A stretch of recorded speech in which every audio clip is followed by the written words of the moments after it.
What's up? Welcome back to the CEO Pulse podcast, where you get the real, the raw, and the mind of entrepreneurship. I am super excited today, bro.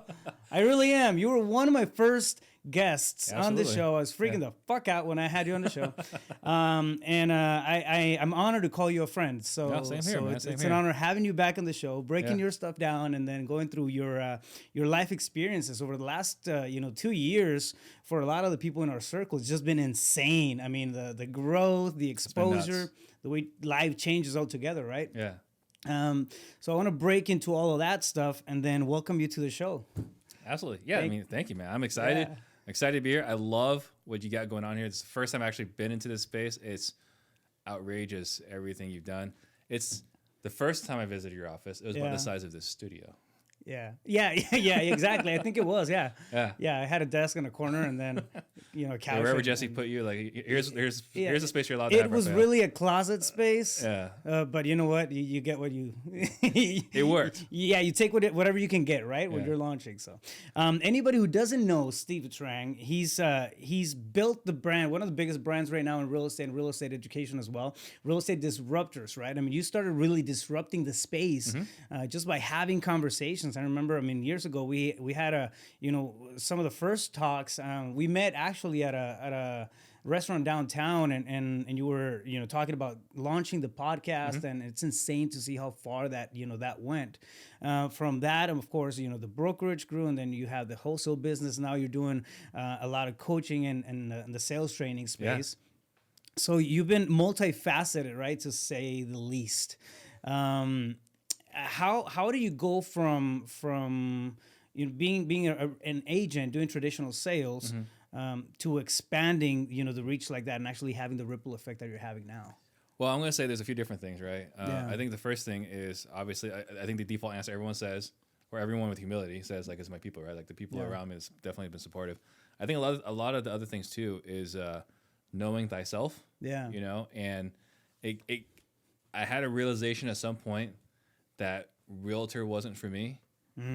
Something about, I'm not a salesperson by nature. You don't like spuds? What? Huh? I love the industry of sales. I love, the challenge of sales. Yeah. But the part about where I had to call you every other month. No. Right? I was like, hey, Raphael, how you doing? How's your boy? How's your family? You do anything fun for the summer? And this and that. And having those conversations, I hate small talk. Yeah. And as a realtor, anybody who knows you knows that. Yeah. Right? But as a realtor, I have to call and pretend, right? And have these conversations. And it was probably the most brutal thing. For me, I had no problems with cold calling and getting rejection. I can cold call, get rejection, right? Yeah. Door knock, get rejection. No big deal. I'm not going to lose any sleep. Yeah. But calling you and having to be this person that I'm not, that was a big, big struggle. So I knew something had to be different. And once I learned about flipping and wholesaling. Once I learned about flipping and then wholesaling out of necessity because we ran out of money. Yeah. I was hooked on that side. I couldn't seriously do the realtor side anymore. Dude, I can relate so much to that story. I started flipping as well, and then I figured I paid $18,000 on an assignment to somebody else. And I was like, what is that assignment thing? Yeah. I've talked about it a few times, but it's it really opened my eyes, right? If you get really good at fine tuning a skill, besides swinging a hammer, and project management and that sort of thing, but conversationally, and you can make a lot of money, right? In the space that we're in. Oh, absolutely. You can make a ton of money. I think that the value that we can provide, I know some people feel like it's not a valuable service. I fully recognize that, right? 99% of the industry, outside our industry probably doesn't like us. Yeah. But at the end of the day, we're solving a problem and we get compensated handsomely for solving that problem. Yeah, I think it's a stigma, really. One of the things that happens is people are thinking, no, we're gonna, because what we do in wholesaling, if you're listening to this podcast for the first time, it's and wholesaling is both of our backgrounds, is we have to find discounted properties. Basically, we talk to people who can't sell their properties on the MLS, and then we come in, we negotiate a number below market value. We come in and then remodel the thing, or sell it to somebody who's going to remodel the thing, and we get a fee for wholesaling that contract. Right? In a nutshell, it's kind of absolutely how it works. But the key here, you said, can't sell on MLS. Yeah, that's the key. Right. They overlook that part. They're what are they going to do with the property? They could have just sold on MLS. Could they have? Yeah. Right? Did they have the wherewithal, the ability, capability, capacity, all these things? These are questions that they just assume. And I did the same, right? Yeah. As a realtor, I was like, how can these people buy these houses so cheap? But we get a lot of pushback, man. Right. And we're both brokers. We get a lot of pushback from agents. Yeah. I'm not a broker anymore. Yeah. I did my renewal. I did my renewal and I opted out of being a broker. Oh, okay. Yeah. But you've been down that lane, so you know how that goes. Yeah. And it's we get pushback, but I think at the end of the day, it's just there's a lack of understanding in that particular industry, right? Solving a problem is really, it has many faces. Some people don't have the $50,000 they need to fix the house and sell it traditionally, right? Well, I mean, some people don't have the time. I'm not saying we're anywhere near the same breadth as like Elon Musk or Jeff Bezos. I think we're right up there. I mean, we're close, right? Yeah, close, right? Just a few tiers below. But these are the wealthiest men on the planet. And what problems did they solve, right? Yeah. Like Jeff Bezos solved like how to sell books online. Yeah. And Elon Musk solved how to pay someone by email address. Yeah. Right? Like they're solving problems. They get compensated for that. Yeah. We're doing the same thing. We're solving problems. We didn't get compensated billions. Right. So their problems are not as complicated, but we get compensated for solving problems. Yeah. Yeah, it's it takes, I think it takes a certain type of character to go through the grind, right, to build a skill set, especially in a industry as competitive as this. I mean, grind's the right word. I think it's I mean, you get schooled going through the process. Oh, for sure. And beat up in the playground. And, the emotional roller coaster. Oh, yeah. I mean, I think real estate has already got that emotional roller coaster, but man, in this business, like, what do you mean the seller didn't just show up? Yeah, exactly. How do you deal with that kind of stuff? I mean, breaking a little bit into the mindset of the entire entrepreneurship, journey is like, how do you deal with that kind of stuff? Because you've been able to see, things from all angles, right? Mm-hmm. Starting from selling traditional homes, and your background is engineering, so it's not like you had growing up, you had that schooling in you that you're gonna hustle, you're gonna sell, you're gonna. I mean, maybe hustle, but I mean, there were elements of it. I mean, I think it's harder for me to answer this question because for me, I think I'm wired a certain way, and I think again, knowing thyself. We all think that he's an android, like a robot. Yeah. So actually, if you look at predictive index, like you look at like my objectivity, it's like it's off the charts, right? Yeah. So I think part of that is I'm due to upbringing, right? I've talked about like, childhood trauma, this and that, like emotionally broken, growing up in an Asian culture where like if you didn't get like a 99.9 whatever, like what were you doing with all that free time, right? Yeah. So what are you doing with your life? What are you doing with your life, right? So I think there's elements of like how we're wired and how, I think the Asian culture is we kind of bury all the emotions and then we just get ulcers instead of like anything else. So I think there's elements of that. So like we can withstand challenges, right? Because if you read like the book like The Tiger Mom, they talk about like Asians, Mormons, the Jewish community, a lot of the Middle East, Nigerians, and so on. Like there's a lot of communities where they get the triple package, which is like you have superiority complex. You think you're better than people. I'm not saying that's the right thing. I'm just saying like that's how you're wired, right? Yeah. You got massive impulse control, so you get delayed gratification, and you got some like major insecurity issues, right? Those are the three things that occur. And so for me, I think just impulse control, superiority complex, and then the fact that there is no emotional reward at home in that culture. Yeah. I think because there's no like, I'm not looking for that high, I also don't get that low. Yeah, because I mean, for as long as I've known you, you tend to stay pretty level-headed. Mm-hmm. When it comes to you remind me of Steven Seagal, like in all of his movies, right? Like, you don't know if he's mad, if he's happy, if he's joyful, or wants to go to the bathroom, or like you just don't know. I mean, someone in my office asked me a question yesterday. It's like, okay, like, can you tell me how you feel? Because I just can't read you right now. Yeah. Yeah, sounds good. Yeah, sounds great. Yeah, no. So I mean, that makes a lot of sense. It does make a lot of sense, and I think there's certain virtues I feel like everybody comes with an X factor. I feel right. Like some of us are a lot more emotional than others and whatnot. But at the end of the day, going through the process of betting on yourself and taking risks and really just stepping out of that comfort zone day and after day and after day, it's gonna inevitably hone in those skills as well. Well, what was fascinating is you and I were in Brandon Simmons' Go Giver Mastermind, right? And we had this role play one day. Yeah. Right. And you called me a Christmas tree, which I can't remember. I think it was red is D, and green is analytical, or right. Right?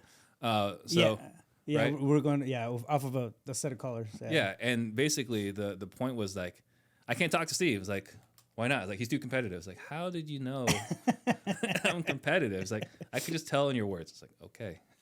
Right. But that competitiveness fuels you, and there's a pretty strong correlation. I know like you're a massive like personality profile expert. Competitiveness tends to also lead to ego, strong ego, not big ego, not like the bad connotation ego, but like a strong ego, and that strong ego is what's required to withstand all the adversity, all the challenges, all the sleepless nights, right? Because why would you subject yourself to all this misery, right, if you didn't have a strong ego? Yeah, I mean, you're bringing up a really, really good point, and I feel like I wanna pull back and I don't know some layers on that. But there's Sigmund Freud, early 1900s, came up with the superego, the ego, and the ID, right? It's three levels of it. The superego is kind of like the instant gratification type of stuff. It's like the ultimate version of ourselves, the person that we want to become. The ego is like the voice that supports everything that you do. So it's not necessarily bad. I mean, it's not the negative connotation of ego. It's just ego in general. I mean, we've learned to put you have a lot of ego. Like shit, I hope so, because I mean that's like we decide whether it's good or bad, right? As individuals. And then you have the ideas, the instant gratification, the short-term thinking, the people wanting to, I don't know, watch Netflix instead of put together the business plan that they need to put together, right? Per se. But when you have a good understanding and you're or awareness of what your ego can do and the way that you can actually channel that into a positive, a thing for you to build up that super ego. I mean, that's massively powerful. It's massively powerful, and it's crazy. But when I understood that, I feel like there's three voices talking, inside my head. Like there's a one thing that wants to rationalize whatever I'm feeling, right?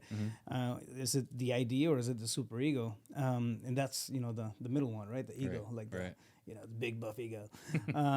But the question that we ask ourselves, or at least speak for myself on this, is okay. Where am I headed? This thing that I'm having a challenge with, or that I'm struggling with, mindset wise or professionally wise, relationship, whatever, right? Is it feeding into my the higher version of the version that I want to become, or is it something that's like instant gratification type of stuff and like which way are you getting pulled? Yeah, exactly.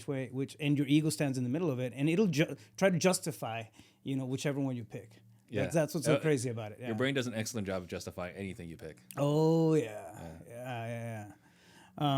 So another thing too, as far as mindset, right? You look at like what's the alternative? What is the alternative, right? Like, is the alternative like me getting a job? I already know I'm unemployable. Right. No, we're broken people, man. Yeah. Right. Like authority, like the best way to get me to do something is to order, or best way to get me to not do something is to order me to do it. Right. So I'm already unemployable. What other industries would I pick? Right. So like, this sucks, and at the moment this is not great. But what's the alternative? But also, we always highlight the best 5%, right, on social media. So like a lot of the 95% isn't so great. But the 5% that is great is amazing. And you can't. I agree. I can't find any other way. To accomplish that, right? A relative said, "I'm gonna give you a piece of advice." He goes, "Do whatever you need to do to retire by 50." And I sat, I don't know. I took it for advice, right? I took it just like that, right? And then I'm thinking like, wait, no, like I don't work. It's like, what am I going to retire from? It's really when you enjoy the stuff that you're doing, when you're in alignment, with the work that you do, day in and day out, the impact that you're having, and you're living a good life. And even if there's gonna be struggles, there's gonna be shit that we have to go through. But if you call it that 5%, man, it's so sweet. It's unbelievable. You wish more people could have it. And I think one of the things that I've come to understand or learn, whatever, is the word retire doesn't exist for us. But it could be transition. Right. This could be what's that show? Succession, right? Oh yeah. Right. I mean, we can have a succession plan, right, where we can kind of like be a chairman or whatever, but we can never retire. I mean, there has to be. I think after you're in it a few years, it's you get the Pace calls it the helping high, right? When you help somebody, you get high off of it, and it's just dopamine levels just take over and whatnot. And it feels really good. I mean, every time I get testimonials like from students through text messages or whatever, like it feels really great. Yeah. Right. And I think about like, no, there's impact that need, that has to be done. And I don't think, at least, I mean, I can't even fathom right now the idea of I'm not doing what I do, doing something else. Cannot imagine doing anything else. Yeah. So with that being said, I mean, walk me through your. I think it's interesting, right? Getting into this personal note, because we all know Steve Trang, and he's on the podcast, and he's speaking all over the place, and just what about the human side of Steve Trang, like going through the process? It doesn't exist.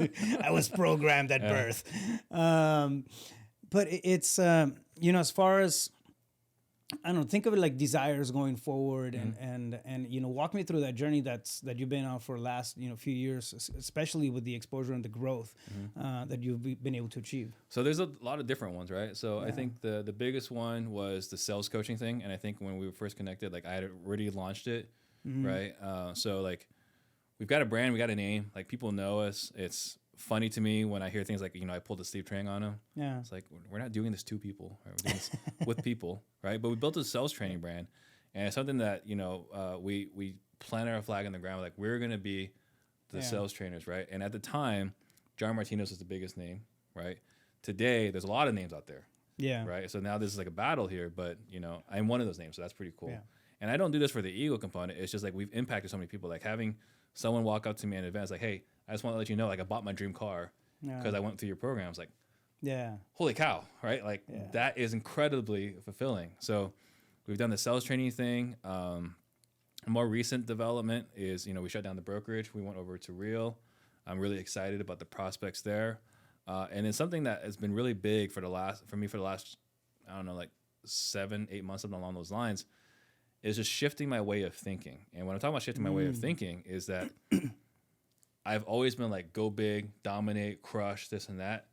And I think part of it is, again, knowing thyself, is recognize that part of it is because of the way we were raised, right? Yeah. And for me, like, again, I bring up the example, like, if I didn't get at least like 100, like, why didn't I try harder, right? So there's this always need for approval, need for more, right? And I finally slowed down last year, and part of slowing down is I learned from a few additional mentors, right? So Paul Sparks, Nick Peterson, Dan Nicholson, and there's a great book out there, Rigging the Game. And for me, like there's this great saying, hear these guys say it on social media, right? Like, it's better to be a warrior in the garden than a gardener in war. In a war, yeah. Right? So there's that expression, and we're all familiar with that expression. I think it's a powerful expression. Yeah. The things we talked about earlier in this podcast is about this competitive, dominant ego personality. And we talk about how cool that is, but there's a great weakness there as well. Yeah. And the great weakness there is that we will put ourselves at nearly unlimited risk. Yeah. There's nothing we won't go for, right? Oh, yeah. Right? So, like, if you look at the casino, a lot of times it go, like the first time you bet $5 at the blackjack table is like, right? And it's like, okay, like after half an hour, like $5, like who cares, right? So it's $10. Yeah. And then maybe before you leave the Vegas, it's $20, right? Next time you go to Vegas, like you start, 10 or 20, and then get to 50. At some point, it takes $100 for you to feel any kind of dopamine hit. Yeah. Right? Yeah. Well, it's the same thing for us as entrepreneurs. Like when you first get in the business, like, man, if I can make $100,000 in a year, that'd be pretty cool. Yeah. Right? And the first time you do it, like, it was pretty cool. Yeah. For like an evening. Right. Right? I agree. And I think like one of the weaknesses too is like, we don't even, I say we, right? But like one thing that's happened to me is I'll hit a success or a win. I'll get a win. Mm-hmm. And it's like, yeah, I'm not even done saying yay when I'm already thinking about the next thing. It's like, what was it? Yeah. You already moved on, right? So now you got to chase the next dopamine hit, right? So it's $100,000 a year, and then it's like $100,000 in a month. And it's like, man, if I do $1 million in a year, and then it's like, man, if I was worth $1 million, and we just keep moving the goalposts, mm-hmm. right? So, and that's cool, right? Like, there's nothing wrong with that. I think everyone that's like trying to do those things, like keep doing those things. The things I didn't take into account, didn't recognize, is that we need to take bigger risks to get there, right? So we need to increase our expenses. We need to take more risks. Like, imagine how many people personally, that's not speaking publicly, that personally that got caught with a bunch of flips last year. Yeah. Right? They got hurt. Oh, yeah. Bad, right? Yeah. And so, like, there's this idea, like, just like in the casino where you got to take bigger and bigger bets to have bigger wins, to have bigger dopamine hits. As an entrepreneur, we need to take bigger risks so that we can have bigger wins. Yeah. But we never ask ourselves, what happens if it doesn't work out? So for me, last year, part of my journey is I've slowed down to take into account like what happens if I'm wrong, right? Like the Black Swan. I'm going through Anti-Fragile right now. It's a great book by Nassim Nicholas Taleb.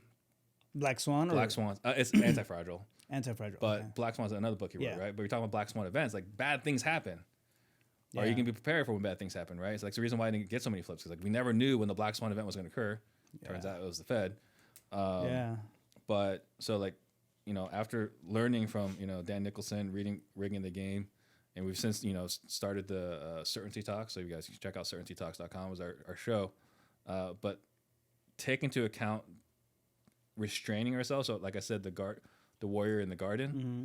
So I've been learning how to take this, you know, beast that's inside us and learning how to tame it. Yeah. And that is freaking hard because like the word I hate the most is restraint. Yeah. Man, everything I do is like, how can we exercise more restraint here? It's a weird concept. I think it's a weird concept, right? When you're not used to it. One thing that, and I actually learned this from Grant Cardone, but he was talking about counterbalance. Mm-hmm. Counterbalance. This is years ago, and it made a lot of sense, right? Like we're always going. We have this big sense of commitment. Commitment usually for entrepreneurs is not that big of an issue. I mean, we have more of an issue with consistency than commitment, right? Yeah, we'll commit to this, you know, this project, this big thing, but you know, consistency to doing at all costs, except for consistency. Yeah, exactly. Oh, whatever it takes, I'm all in, except for the 100% consistency part. I mean, but. So what happens, like, you know, that level of operating at that level is it's not a sustainable thing, right? Mm-hmm. Especially when you're talking about quality of life. When it's just us, I mean, dude, and I feel like you probably resonate with this. It's like, yeah, I'll figure it out. I don't care if, you know, shit goes south. I'll sleep on the car. Like, I don't know. It's okay. But yeah, when you have family and kids and, you know, it just... You can't do this. You can't take the same risks. Yeah, exactly. You have to mitigate a lot of that stuff. And yeah, restraint is definitely needed, right? And I think that shifts into that counterbalance portion where restraint becomes, you know, that I don't know, that time or that space that you enjoy with the family, or you start mitigating, you know, okay, this is my risk threshold. I'm gonna figure that out because I need to have my, you know, my nuts, you know, set for the winter here in case something happens. Well, there's a lot of like there's some wisdom, you know, I've learned is like, you know, what got you here won't get you there. Yeah. Right. It's like, you know, the things that I've said, you know, we kind of, they were laughing at me last week, like, you know, like which athlete do you identify with? Like Rudy, right? Rudy. Like that guy was not like someone you brag about, right? But like, I will outwork you and I will out-heart you, right? Like that's me. I love it. Right? But that skill will get you pretty far, but it won't get you to the promised land. Yeah. Right? So that at some point you got to do something else to get to the promised land. Yeah. Yeah, I totally agree, man. It's good peeling back the layers of Steve Trang and his inner thought process. Yeah, well, I mean, there's been a big shift last year, right? It was and fortunate too, because last year was interesting for a lot of us. Yeah, right? I know it was interesting for me. I mean, we went dry there for I think a good month and a half, 2 months. Yeah, and then like, okay, what's going on? You're talking. I mean, what, June 15th? That's when it kind of, you know, shit hit the fan. That was the big day. June 15th was the big day. I think a lot of people remember that day for a long time. Oh yeah, and then, you know, scrambling, trying to figure things out. But I think, you know, that resiliency too, like fine-tune your craft, right? Like if you're operating in the business, it's one of those, I think coaching saved my ass because I wouldn't have fine-tuned my business if I didn't have to teach it, I think. Yeah. Like I think that just, you know, as coaches, I think that just pushes pushes us, you know, that much further, right? Because now we have a responsibility to, you know, teach the right stuff. Well, absolutely. I mean, I saw that in grad school, right? Like being a teacher's assistant. Yeah. Right. Having students come in like during office hours and you would TA with them. Like, man, like you asked this question. I didn't even thought about this question, right? Like, let's figure this out together. And teaching it and explaining that concept. Right. Definitely learn at a much higher level. Yeah. So when that shift hit, I think, I mean, I feel like I was prepared, a little more than the average, right? To shift, to do something and kind of, mitigate some of that. So we did get hit like everybody else. Everybody got hit. I think everybody got hit, unless they were, in the face mask business or something like that. Well, no, not even then. Like that was done by then. But you know what I mean, right? But absolutely, the ability to shift and start, doing things a little different, restructure and just redeploy in different areas. I mean, it was huge.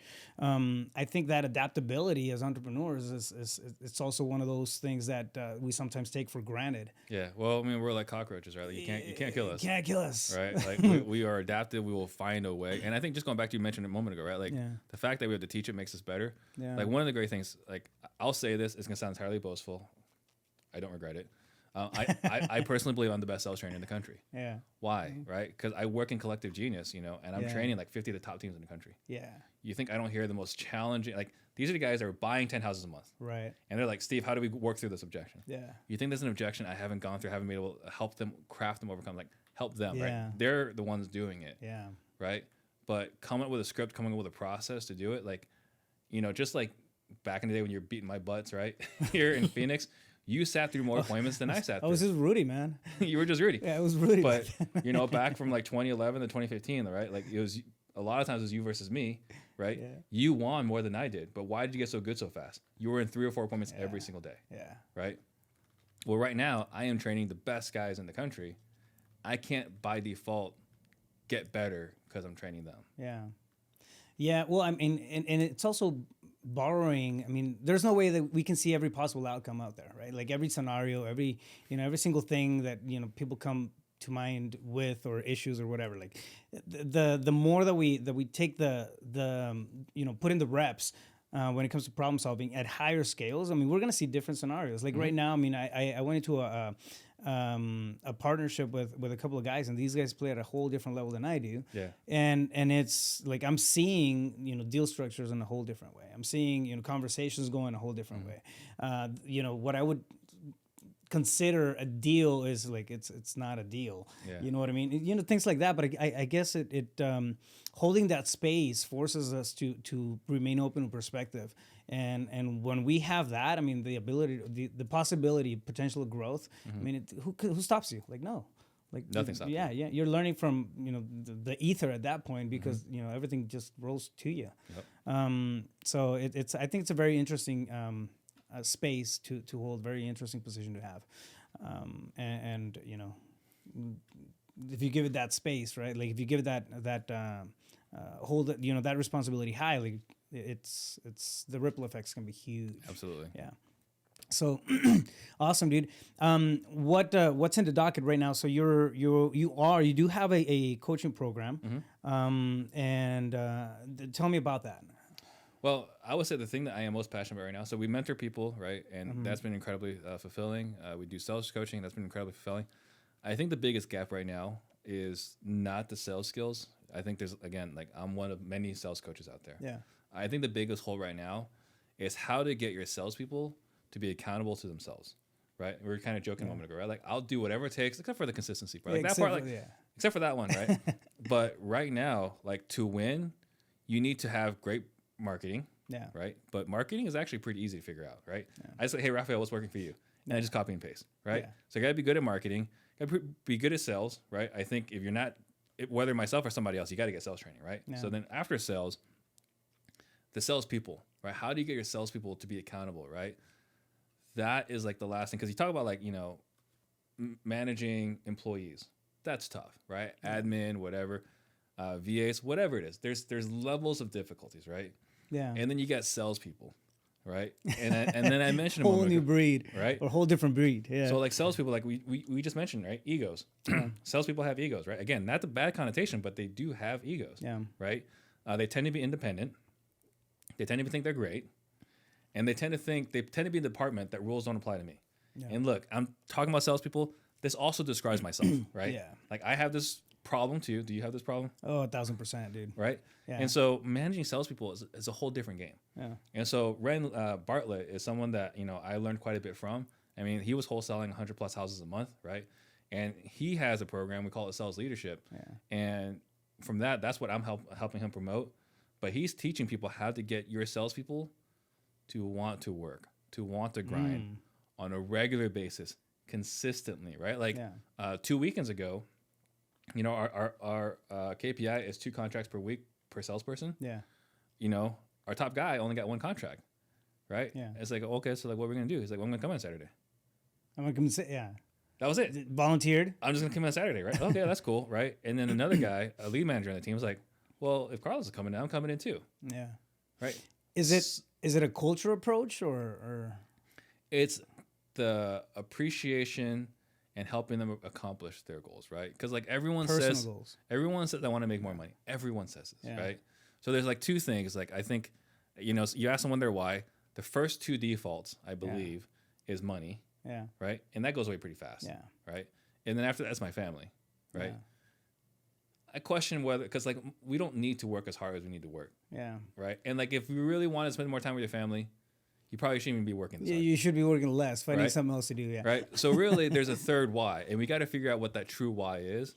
And so we're sitting down with our salespeople, figuring out what their true passion is, what their purpose is, and helping them uncover like what's your purpose. What kind of revenue do you need to hit to accomplish that purpose? Okay, to hit these revenues, what kind of KPIs do we need to hit? Yeah. And then can I hold you accountable to these KPIs? Yeah. And if you're not hitting your KPIs, Raphael, how would you like me to let you know that you're not hitting the KPIs? How would you like me to hold you accountable? Yeah. Right. So having a completely different conversation with our salespeople. It's almost like having them take ownership of the performance as opposed to shoving accountability and scorecards. Yeah. It's not top-down leadership. It's not top-down management. Yeah. It's leading them the way they want to be led. Yeah. That's interesting. Wow, it's a big, that's a shift. It's a big shift.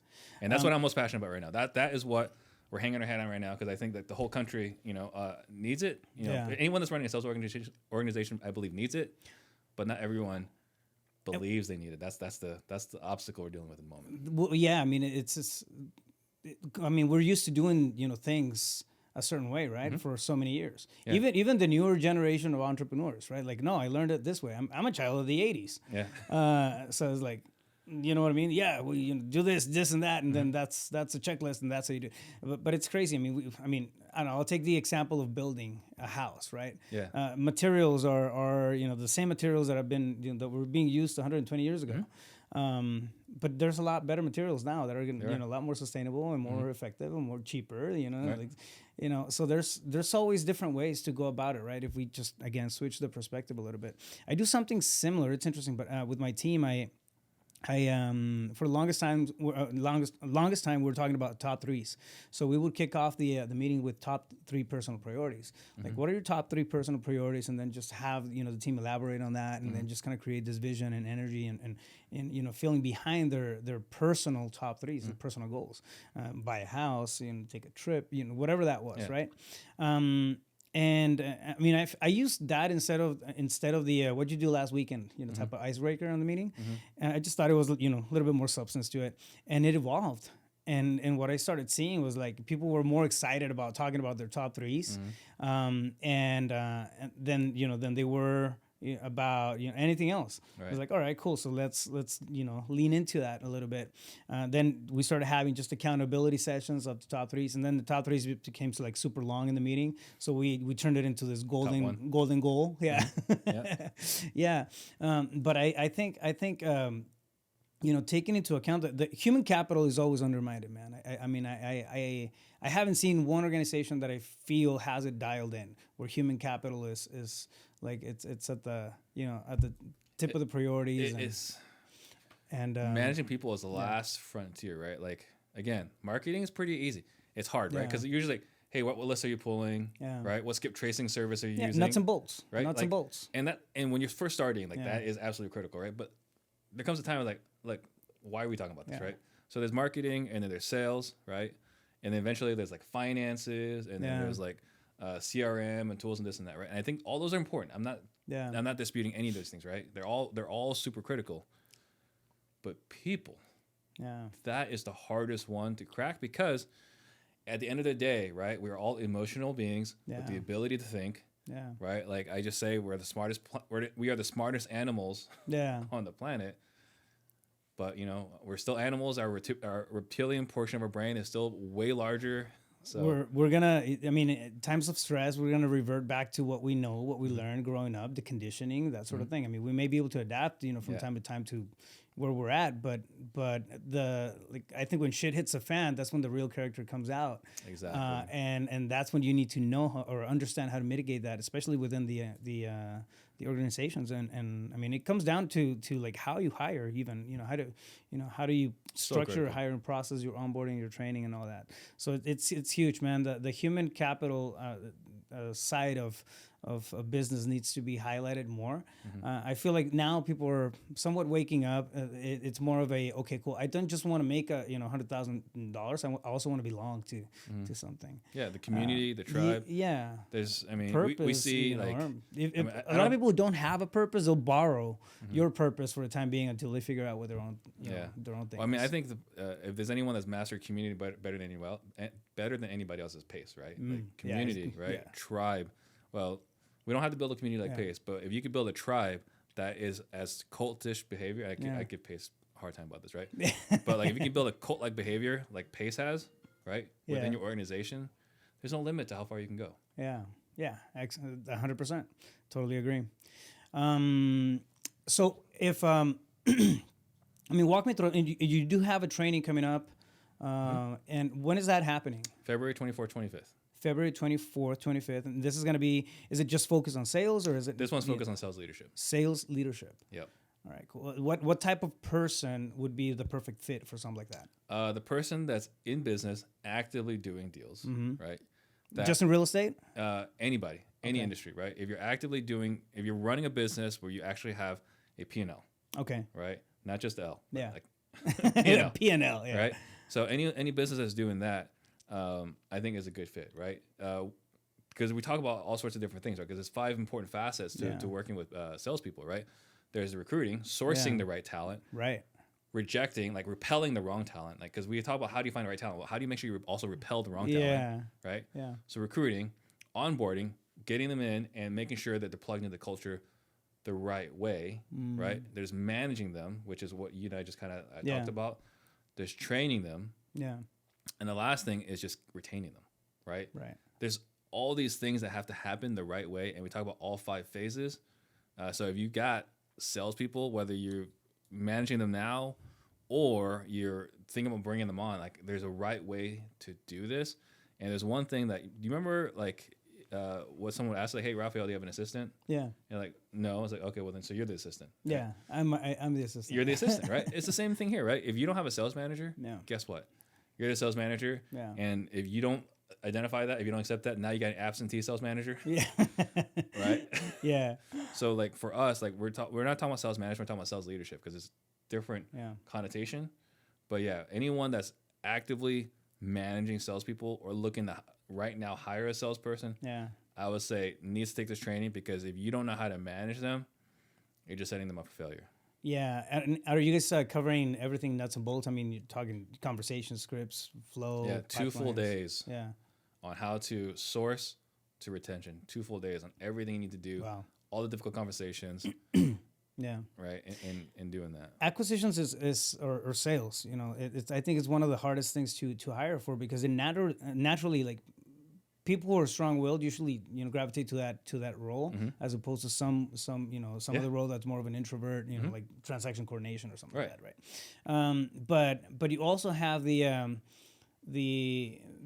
a lot of initiative, I think, naturally that's built into good salespeople, which leads into the bigger thinking and all that stuff, and then people usually want to break away from.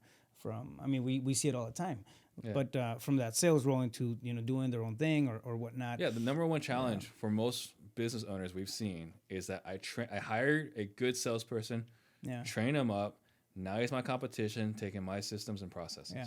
Potentially my leads too. Well, that's a whole nother story, right? Yeah, exactly. But that is the biggest challenge for most business owners. So like, what would your business look like if you never lost a good acquisition person? Oh yeah, yeah. Right. Like, how much is that costing you? Yeah, exactly. Not just in the payroll, but lost opportunity, right? Right, lost opportunity. Yeah. You gotta not only do you have to replace them, but you gotta get someone up to speed, right? So that's lost time. And, you know, anytime you transition one lead from one person to another person, there's like, well, I was just talking to Raphael. Like, who are you? Why are you talking to me? Yeah. Right. Yeah. Yeah. The entire rapport building process is broken. Yeah. We're starting all over. So like, there's so many things that happen anytime you have turnover. Yeah. And so like turnover is so costly. It's a hidden cost. Right. Right. It's not an expense on a P&L. Yeah. But it's lost revenue. It's hard to see, but you can quantify it. Yeah. You can absolutely quantify it, man. I know I've had employees that you know, they costed me $80,000, $90,000 on what I paid and a lost opportunity. Like, no, that should have been a locked up deal. Like, you know, type of stuff. So it's the worst. Right? Yeah. So I think like the rule of thumb is like, you know, an employee loss. If you lose an employee, is about 4 to 5x their annual income. Yeah. Yeah. Wow. Awesome. So that training's coming up. Where can people get information about it? Or the best way to get information about that is text leaders to 33777. So leaders, LEADERS. For somebody, you know, what piece of advice or what maybe top 3 things could you tell somebody who's getting into the entrepreneur space? Top 3 things is you got to make sure you're connected to the right people. I think like the influence is absolutely the most important thing. Like I think that the single greatest indicator of your success is who you surround yourself with. I think B is you got to have some humility. Yeah. Right. You gotta be coachable. I think there's so many people that even if they sign up for coaching aren't quite coachable. Right? Yeah. So you got to have the humility for coaching, and then you have to have a bias towards action. Right. You have to have a tendency to take more action than less action. Right. Yeah. The people that we tend to have success are people that take action or massive action. And like I said earlier on the show, like it's the restraint part we got to help them with, right? Yeah. Right. Or the focus component, right? Yeah. Yeah. Exactly. I think a lot of it is focus. Right. But it's better to be biased towards action than if I have to like Raphael, like, you told me by this date you were gonna be able to execute A, B, and C. Like, it's like herding cats. What are we doing on this? Why did you ask me to coach you if you're not gonna do the things we talked about in the last call? Yeah. Yeah, 100%, bro. It's an honor having you again on the show. Thank you for doing this, and it's really cool to see the time lapse, right, from the beginning of it to where you're at right now. The conversations are different. The entire picture, I think it's really different. If somebody wants to get a hold of you, where's the best place to reach you at? The best way to get a hold of me really is Instagram at steve.trang, steve.trang. And then one thing we're offering. I like how you spell everything right after you say it. Oh, I know I talk really fast. So the other thing too is if you guys are interested in having us review one of your scripts or your conversations, like a call, whatever, text review to 33777.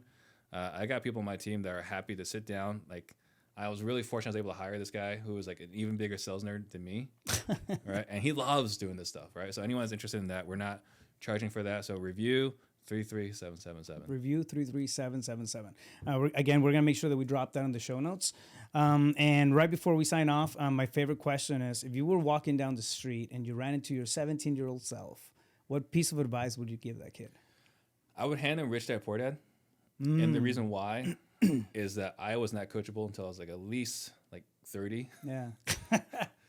Ditto. Right? And so if you told me to go do something, no, I would do the opposite.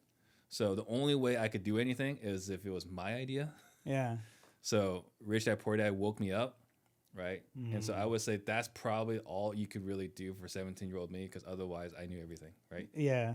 Unfortunately. Rich Dad Poor Dad. I'm telling you, man, it's like the it's entrepreneur rite of passage. I mean, that book is right up there with maybe 2 other ones that I think are like the induction to the entrepreneur space. Oh yeah, you can't. You're hooked. You can't. Yeah. It's like that is the red pill. Yeah. You're Neo in the Matrix. You can't get out of the Matrix. Yeah. Once you've done that, I mean, you can fool yourself afterwards if you want, but you know the real deal. You know what you're saying. No to. You know exactly. You know what we're talking about, brother. It's been a blast. Great conversation. Honor having you again. Thanks so much. It was a lot of fun. Appreciate it. Thank you, fam. There you guys have it. Steve Trang on the show. Stay focused. You got this.